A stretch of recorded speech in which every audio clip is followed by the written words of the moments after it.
हिंदुस्तान के लोग, अधिकांश तथाकथित धार्मिक लोग, हर किसी के एक नहीं बल्कि 3 जन्मों तक का हाल समाचार जाना करते हैं। कोई साधारण मनुष्य थोड़े ही हैं, धार्मिक हैं, विशेष दृष्टि है इनके पास। ये कहते हैं, देखो उसने पिछले जन्म में जरूर कुछ बुरा किया था, तभी तो जवान लड़का एक्सीडेंट में खत्म हो गया। ऐसी बातें बोल ये तथाकथित धार्मिक लोग किसी के भी पिछले जन्मों का हाल जानने का दावा करते हैं। फिर ये ऐसा भी बोलते हैं कि देखो यह बुरा काम कर रहा है, जरूर नरक में जाएगा, अगले जन्म में कुत्ता बनेगा। कुछ ऐसी बातें बोल ये लोग किसी का भी वर्तमान जन्म और भविष्य के अगले जन्म का हाल जानने का दावा किया करते हैं। ऐसी मिथ्या बातें ही इनका धार्मिक आधार हुआ करती हैं। यही लोग हमें सिखाते हैं कि बेटा अच्छा कर्म करोगे तो पुण्य मिलेगा, अगले जन्म में राजा होओगे, सेठ होओगे उस पुण्य के बल पर, और बुरा कर्म करोगे तो पाप लगेगा जिससे अगला जन्म पशु का होगा, आदि इत्यादि। क्या यह सच बात है या यह कोई धार्मिक गप्पेबाजी है? इन सभी बातों का आधार है कर्म। तो क्या जरूरी नहीं है कि हम इस कर्म को पहले जान लें, क्योंकि फिर आगे हम यह भी जान पाएंगे कि वस्तुतः कर्म बंधन और कर्मफल क्या है। तो चर्चा की शुरुआत करते हैं कर्म से।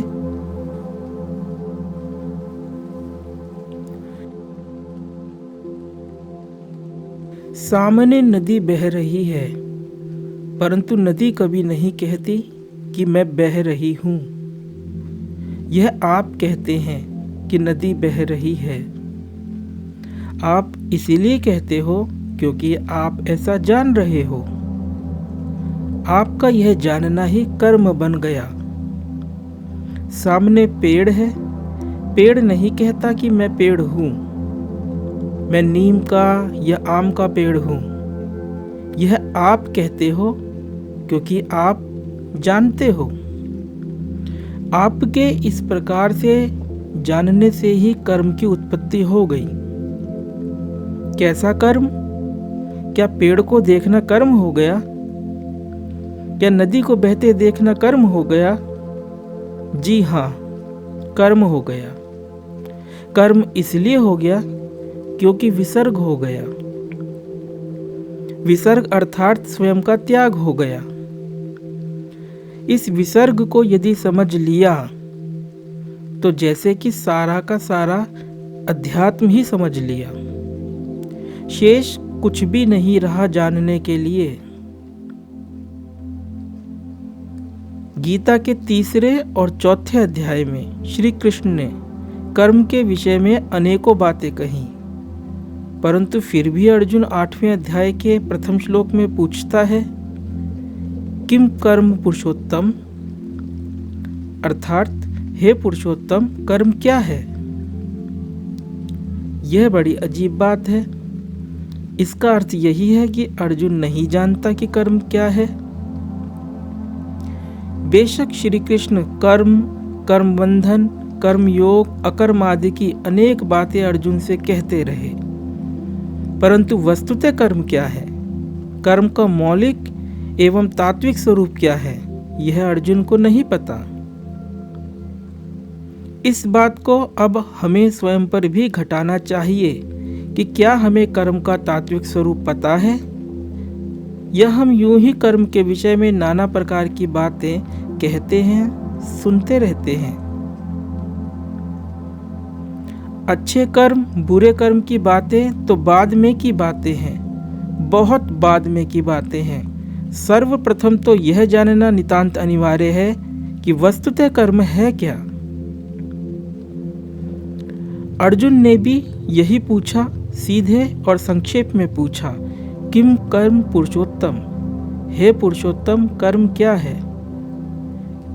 इस पर श्री कृष्ण बोले, भूत भावोद्भव करो विसर्गः कर्म संगितः, अर्थात भूतों के भाव को उत्पन्न करने वाला जो त्याग है, विसर्ग है, वह कर्म नाम से कहा गया है। भूत अर्थात जो भी कुछ आविर्भाव लिए हुए, आपसे पृथक अपनी स्वतंत्र सत्ता लिए हुए प्रतीत होता है कि वह वस्तुतः है, वह सब हुआ भूत। सार रूप में ऐसे समझें कि जिन सब कुछ को आप यह कहकर संबोधित कर सकते हो, जैसे कि यह पेड़ है, यह नदी है, यह शरीर है, यह मन है, यह ध्वनि है, यह दर्द है, आदि इत्यादि, वह सब कुछ भूत है। विचार भी भूत हैं। इन भूतों का जो भाव है, भाव अर्थात होनापन, जो होनापन है वह कहाँ से आया? जरा सोचे, आपसे ही तो आया। आपने ही तो बोला पेड़ है, आपने ही तो बोला विचार है, आपने ही तो बोला क्रोध है, आपने ही तो बोला शरीर है। आप सबको है बनाते चले जा रहे हो और छुपाते चले जा रहे हो उसको जो कि वस्तुतः है। यह करना ही, आपका यह करना ही उस है का त्याग कर देना है, स्वयं का त्याग कर देना है। यह विसर्ग है। पेड़ जो कि नहीं है उसे हम है बना देते हैं और हो जाते हैं उस पेड़ रूपी दृश्य के दृष्टा। हमारा ऐसा करना ही कर्म हो जाता है, क्योंकि फिर हम ही तो बोलते हैं कि मैंने पेड़ देखा, हो गया कर्म, देखने का कर्म। कोई पूछे कब देखा, तो हम कहेंगे अभी थोड़ी देर पहले देखा, तो बना दिया हमने काल, टाइम।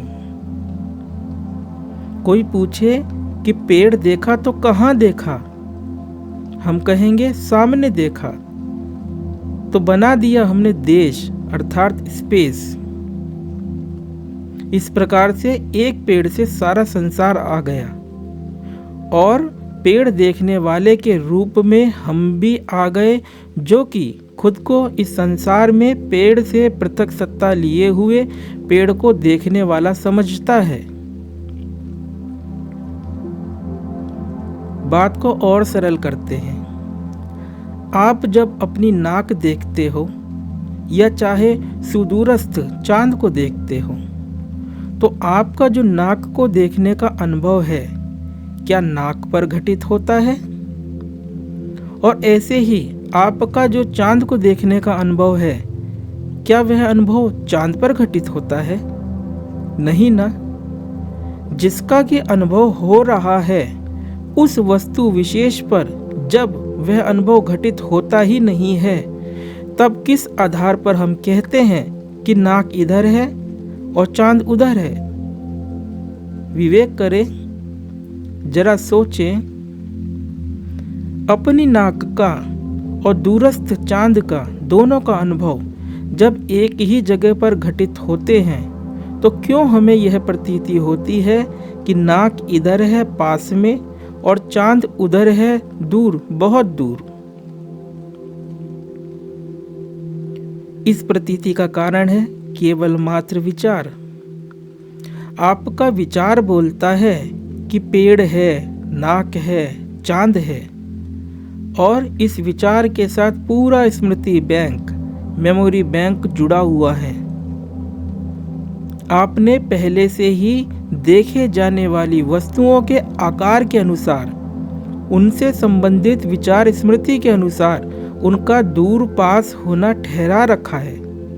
अर्थात आपका मस्तिष्क कंडीशन्ड है ऐसा देखने के लिए। यह जो बात हम बोल रहे हैं, इसका भी प्रमाण क्या है? क्योंकि बातें तो बातें ही होती हैं। इसका प्रमाण है आपका स्वयं का अनुभव। अनेक लोग ऐन्द्रिक अनुभवों को प्रामाणिक नहीं माना करते। वे तर्क प्रस्तुत करते हुए कहते हैं, देखो आंखें झूठ दिखाती हैं कि गर्मी में धूप से चमचमाती सड़क पर पानी पड़ा है, परंतु हम कहेंगे कि वे लोग सरासर झूठ बोलते हैं। क्यों हम ऐसा कहेंगे? ऐसा हम इसलिए कहेंगे क्योंकि आंख नहीं जानती कि मैं कुछ पानी या सड़क देख रही हूँ। विचार ही जानता है कि सड़क है, पानी है। विचार झूठ दिखाती है, ना कि आंख। यदि आप इस झूठबाज विचार को पीछे छोड़ अपने देखने के अनुभव में उतरेंगे तो ना वहाँ कोई नाक है, न चांद है, न देश है, न काल है, न आँख ही है, ना ही आँख के पीछे से देखने वाले आप ही हैं। सिर्फ देखने का अनुभव मात्र है, लुकिंग है। और यह जानने के लिए आपको ना तो तपस्या करने की जरूरत है और ना ही वेदांत पढ़ने की जरूरत है। विचार द्वारा अनुभूत, जिसे कि श्री कृष्ण ने भूत कहा, और अनुभोक्ता अर्थात इस अनुभूत को या कहें भूत को जानने वाला कल्पित हो जाता है और इसी के साथ आ जाते हैं देश एवं काल। मतलब पेड़ उधर है जिसको कि मैं इधर से जान रहा हूँ, ऐसी मिथ्या प्रतीति हो जाती है। ऐसा मिथ्या ज्ञान ही देखने का कर्म बन गया, विसर्ग हो गया। भूतों का भाव, भूतों का होनापन भासित होने लगा और हमारा साथ हमारे खुद के होनेपन से छूट गया। हम उस अनुभूत के अनुभोक्ता हो गए। किसी ने हमसे पूछा कि कर्म कौन कर रहा है, कौन भुगत रहा है। इसका उत्तर अब प्रस्तुत करते हैं, क्योंकि अब तक आपने विस्तार से जान ही लिया कि आखिरकार कर्म क्या है।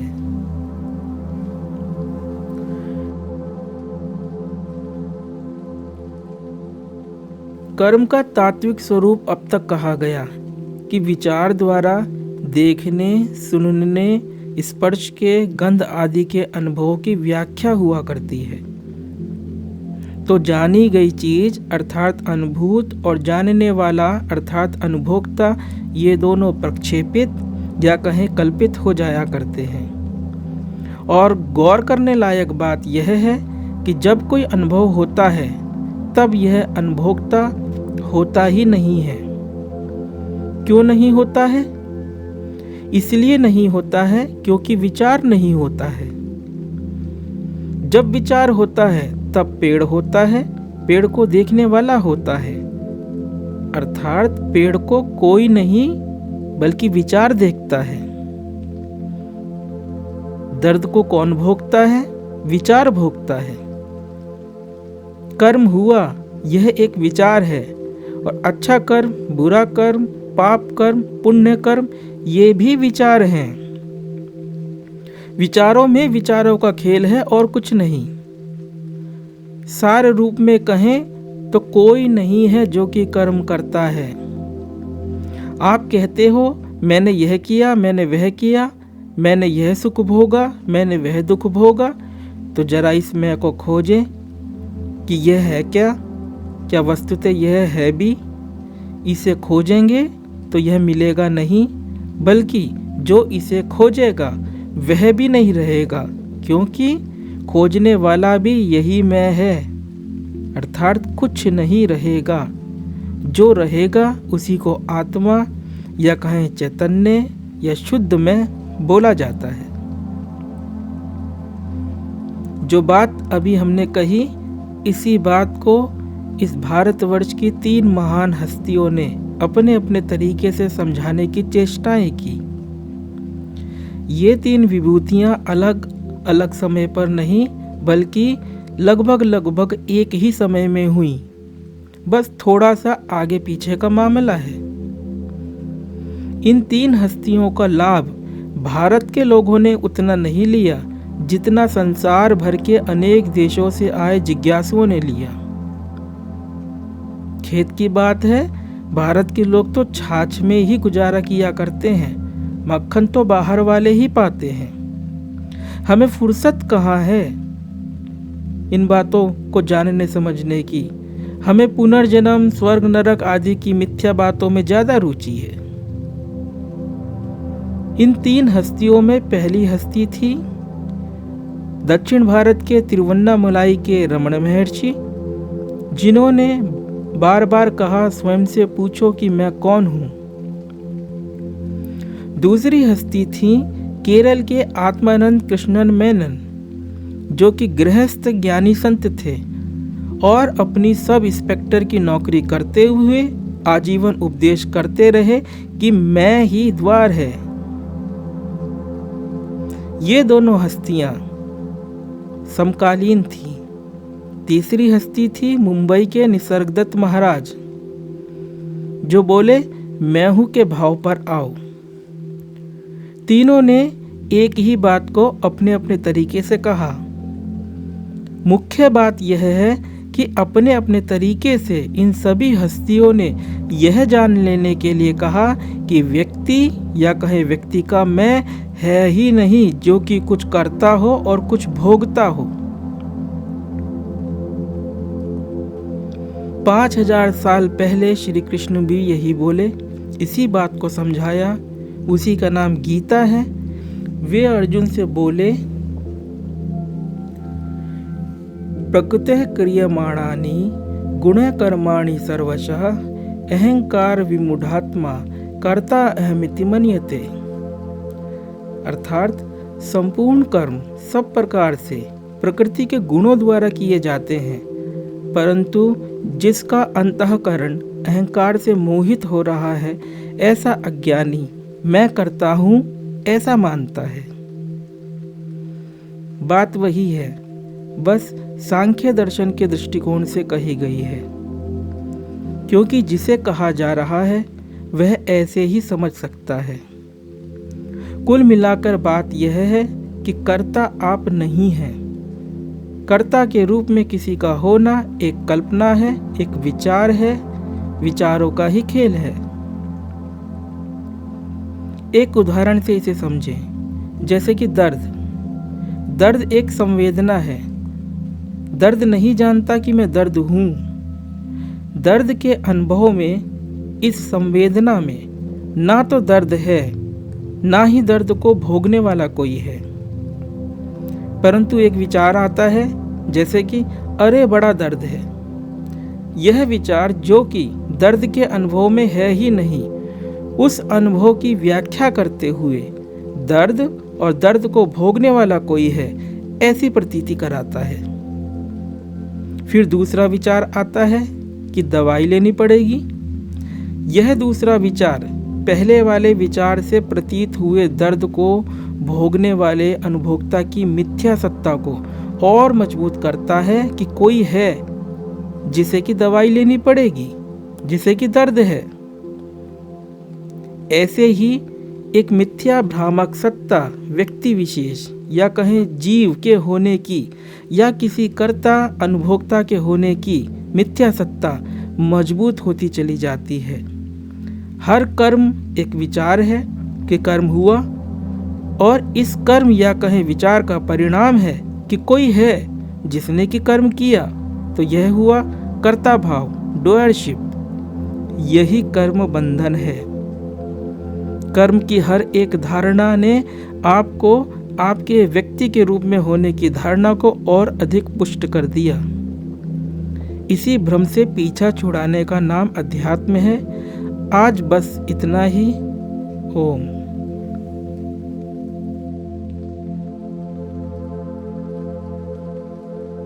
अगर आपको यह वीडियो पसंद आया है तो वीडियो को लाइक जरूर करें और चैनल को सब्सक्राइब कर इस ज्ञान के प्रवाह में अपनी श्रद्धांजलि अर्पित करें।